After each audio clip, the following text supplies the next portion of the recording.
What is up, my little baby internet land? I am Lynn, and welcome to my channel, or welcome back to my channel. If this is your first time here, I do some sort of like artsy crafty thing that is good for making my fingers sing, and I talk about some randomness while I'm doing it. Sometimes if that's a recipe though, I usually do talk about the actual cooking process. So if that's something you're into, why don't you like hit that like button, or maybe that subscribe button, or whatever. Anyway. So I'm making some snowballs, I made some snowballs the other day, and I know these are normally like a Christmas treat, but the thing is, so did most of the country see a white Christmas? Because I'm from the South where we never do, so you'll have to let me know like if you did, but okay, I'm shifting these cookies to like a post-Christmas wintry cookie. Hold on one sec. Okay, normally I would not record 2 baking videos in a row, but to be honest, considering that last one was kind of a fail on what I was trying to do, I cooked these to make myself feel better. Total full disclosure right there. I've been making this recipe since I was, gosh, just a wee little thing, like 5, 6, maybe 8, I don't know. When did they let a young one touch the oven?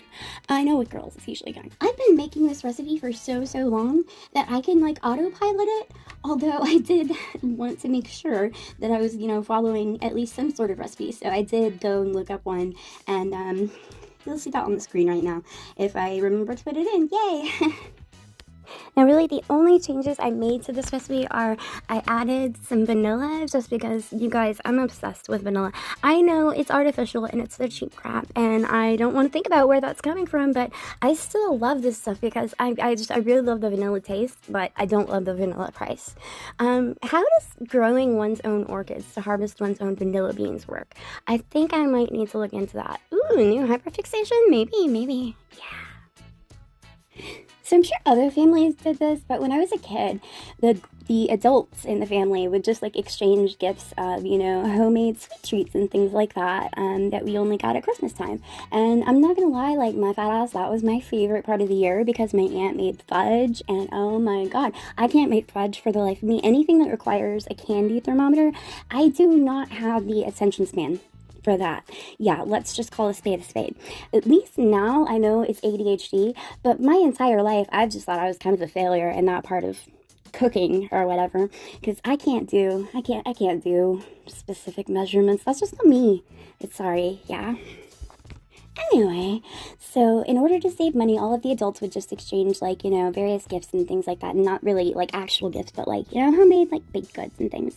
And one of the things my mom and I always cooked together for those plates was like a big, huge heaping pile of snowballs. Because, okay, so I don't know if you know this about me, but I am from Texas where it does not snow. It ices. Yeah, ice does not snow, and so these were really the only snowballs we ever got to see consistently. And I do actually make them a teensy bit different than normal snowballs. I like to include like a layer of cinnamon sugar underneath the powdered sugar on mine. That's just because, well, okay, so when it does snow here, it like you get like a 1/4 inch of snow right on the grass, and then it's mostly mixed with mud. So I'm kind of making them southern snow. Why, yes, I am in fact a little weird. Cool. Normally this recipe also calls for pecans. Have you seen the price of pecans lately? I am really starting to understand why my grandma just sent us grandkids out to the yard and like bagged as many pecans as possible, because I'm not paying those prices. That kind of like negates the whole point of making something homemade that is cheaper than what you would find on the shelf, right? So I skipped the pecans, and I think it's it's fine without them.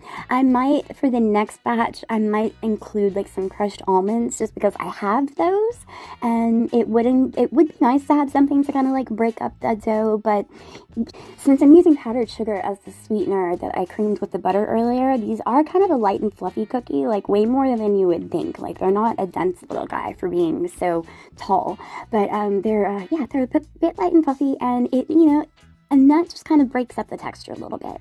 Like I said, again, I may use almonds for the next batch just because I happen to have those, but it's not a deal breaker if you have to skip out on the nuts, because my god, they are like so proud of those things. How, like they, Back to the cookies. Okay, so the difference between using granulated sugar and powdered sugar is going to be this. If you use granulated sugar, this is essentially the same recipe that I use for shortbread, right? Shortbread is going to be kind of denser, it's got a little chew to it. That's not really what we're going for with the snowballs. We're going for like light and airy, you know, like a snowball. Right? And you use the powdered sugar because it's like got a finer crystal and it just blends better, and it goes to support that airy attempt. Yeah. Words, you guys, words. So once I had this dough all together, I actually, I went and chilled it for about 20 minutes, and that was just to make it a little bit easier for me to just work with my hands while, you know, just pulling the dough apart to make little tiny snowballs. And I think I made, gosh, I can't count that high. I made like maybe like a dozen, probably a bit more. And, you know, they were all covered in the cinnamon sugar. And then once they got out, I let those cool for about 5 minutes, and then I tossed them into the powdered sugar. There was still a little bit of the cinnamon sugar left over, so I just kind of went with it and just mixed it all in together, and they came out like that. And boyfriend actually like really liked them, and he's not much of a sweets person ever. I did a thing, you guys. Peace out, my lovelies.